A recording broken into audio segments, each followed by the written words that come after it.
Ansu Fati au Madrid et désespoir en Catalogne. Mais avant, donne like, abonne-toi à la chaîne et reste jusqu'à la fin pour ne rien manquer. Ondamar. Attends, avant que tu continues passant doigt sur écran, j'ai besoin que tu restes parce que ce que je vais te raconter dans prochaines minutes a tous ingrédients pour te faire parler du sujet pendant jour. Ansu Fati, joyau du Barcelona, a voulu jouer au Real Madrid. A parlé avec Dani Carvajal. Son nom est arrivé au bureau de Concha Espina. Et direction Merengue a dit non. Aujourd'hui je te raconte tout ce qui s'est passé, pourquoi c'est passé et ce qu'on en pense ici sur Madridismo aujourd'hui. Ne pars pas. Il y a histoire dans football qui commence comme conte de fées et finissent comme tragédie grecque. Et histoire d'Ansu Fati est dans ce moment précis de sa carrière, une de ces histoires qui génèrent mélange étrange de mélancolie et réflexion chez n'importe qui comprend et aime football. Parce que ce garçon a eu tout pour être un des joueurs les plus importants de sa génération. Avait talent, avait âge, avait scénario, avait bouclier du Barcelona le poussant vers haut au moment le plus propice.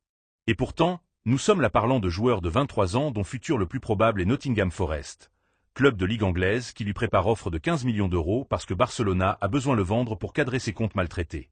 Mais ce qu'aucun média n'a raconté avec profondeur que ça mérite est ce qui s'est passé avant que cette histoire arrive à ce point. Ce qui s'est passé dans ombre, dans conversations privées, dans couloirs où football réel bouge avant que rien n'apparaisse dans titre. Et ce qui s'est passé à nom très concret. Real Madrid a été dans équation. Oui, madridiste. Ansu Fati a été offert au Real Madrid. Nom du joueur est arrivé au bureau du club blanc à travers canaux habituels du marché. Et pas seulement ça, propre joueur, selon a pu savoir cette chaîne, est arrivé à parler avec Dani Carvajal sur possibilité de s'incorporer au projet merengue. Carvajal, qui a relation proche avec plusieurs joueurs de sélection espagnole et qui a toujours eu cette prédisposition naturelle faire pont et faire sentir bienvenu possible nouveaux coéquipiers, a maintenu cette conversation. Ansu Fati n'était pas seulement ouvert à l'idée de jouer au Real Madrid, la désirait. La voulait avec intensité qui, si on s'arrête à y penser, a tout sens du monde pour footballeur qui dans son club de toute vie a cessé d'être protagoniste et a besoin de se réinventer dans environnement de maximum exigence ou sentir à nouveau qu'il compte. Et ici vient partie que je sais va générer débat dans commentaires. Direction du Real Madrid à écouter, valoriser, analyser et écarter opération. Négociation n'a pas avancé.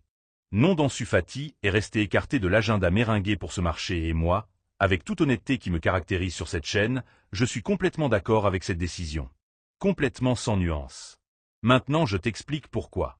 Et si tu n'es pas d'accord, je te demande de rester jusqu'à fin parce que je pense qu'argument mérite d'être écouté. Pour comprendre pourquoi Real Madrid a pris décision correcte en écartant Ansu Fati, il faut comprendre d'abord qui est Ansu Fati aujourd'hui. Pas Ansu Fati 2019, ce garçon de 16 ans qui a fait irruption dans première équipe du Barcelona avec naturalité et culot qui ont laissé tout football européen bouche ouverte. Pas Ansu Fati qui a marqué dans ses débuts, qui est devenu buteur le plus jeune de l'histoire du club azulgrana, qui a reçu dorsal 10 avec sac énorme d'être successeur symbolique de Léo Messi. Ce Fati était promesse de dimensions extraordinaires. Ce Fati semblait destiné à dominer football mondial pendant prochaines décennies, mais football, qui est sport le plus beau et en même temps le plus cruel du monde, n'a pas attendu. Blessures sont arrivées au pire moment possible, juste quand croissance d'Ansu avait besoin de continuité pour se consolider. Blessure sévère au genou, mois d'absence, récupération, rechute, plus mois. Et quand enfin est revenu, Barcelona était déjà équipe différente. Football européen avait continué tournant sans l'attendre. Et Ansu a dû découvrir que récupérer niveau perdu après blessure grave est un des défis les plus difficiles que peut affronter footballeur jeune. Beaucoup ne le réussissent jamais totalement. D'autres mettent années. Et Ansu, à ses 23 ans, est encore dans ce processus de recherche de sa meilleure version. Prêt au Monaco a été dernier chapitre de cette recherche.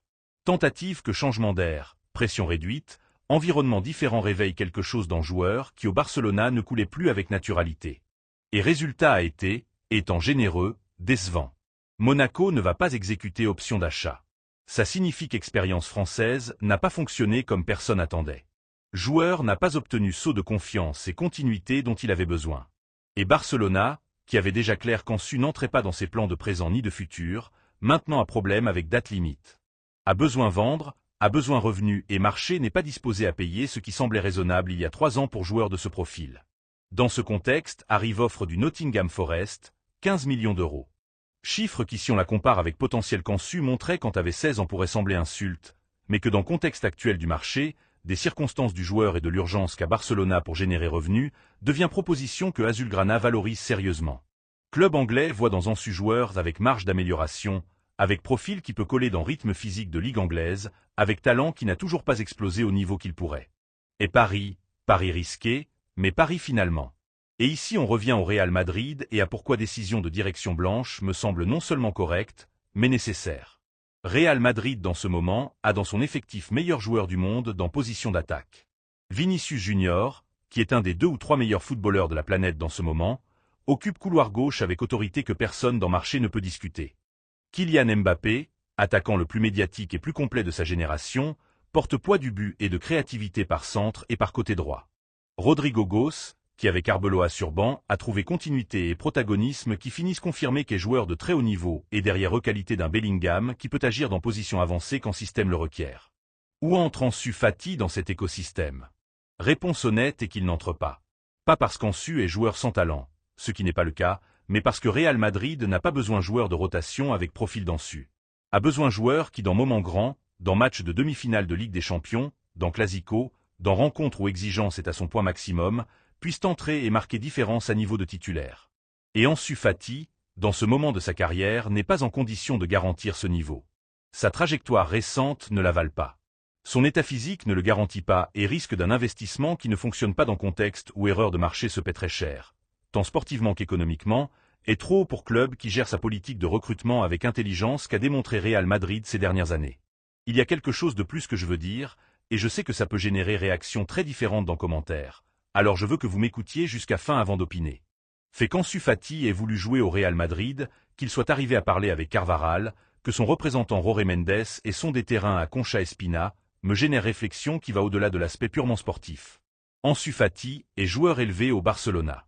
Est produit de la Masia. À portée dorsale 10 azulgrana avec poids symbolique de tout ce que ce numéro représente dans ce club. Et au moment où sa carrière faiblit, au moment où l'environnement qu'il a formé ne lui offre pas garantie dont il a besoin, alternative qui apparaît à l'horizon est Real Madrid. Ça dit quelque chose de l'état du Barcelona. Dit quelque chose de comment se sent joueur dans son propre club et dit aussi quelque chose du pouvoir d'attraction que continue ayant projet méringué même sur joueurs qui en théorie devraient avoir Real Madrid comme adversaire le plus naturel de leur carrière professionnelle. Jorge Mendes, qui est un des agents les plus habiles et influents du football mondial, n'a toujours fermé aucune porte. Marché d'été est loin, circonstances peuvent changer. Mendes est de ceux qui ne disent jamais jamais, de ceux qui travaillent scénario en parallèle, de ceux qui ont conversation active dans multiples directions de manière simultanée. Ne serait pas première fois que négociations qui semblaient écartées se réactivent au moment le moins attendu, grâce à changement de contexte ou à variables nouvelles que personne n'avait contemplées. Alors bien qu'opération Real Madrid semble être fermée, pendant que Mendes est dans équation rien n'est totalement définitif. Mais mon opinion, et ici je me réitère avec même conviction avec laquelle je l'ai dit avant, est que Real Madrid ne doit pas changer cette décision. Pas dans ce marché, pas avec cet Ansu Fati. Club blanc à direction claire, effectif construit avec critères et hiérarchie aux positions d'attaque, qui n'a aucun trou structurel qu'Ansu puisse boucher mieux que ressources qu'a déjà équipe. Signer Ansu maintenant serait signer inconnu et Real Madrid quand investi dans certitude ou dans paris aussi calculé, où risque est assumé depuis début avec données solides derrière. Ansu Fati dans ce moment ne remplit aucun de ces deux critères. Destin le plus probable alors pointe au Nottingham Forest. Ou au moins c'est ce que marché signale dans ce moment. 15 millions d'euros. Ligue anglaise. Nouveau commencement dans environnement complètement différent de tout ce qu'Ansu a connu jusqu'à maintenant. Intensité du football anglais pourrait être exactement ce dont il a besoin pour revenir connecté avec version de lui-même que tous on veut voir. Physique, rythme, exigence défensive de cette ligue pourrait réveiller quelque chose en lui que environnement plus technique du football continental ne réussisse déjà plus faire couler avec même naturalité. Ou peut-être pas.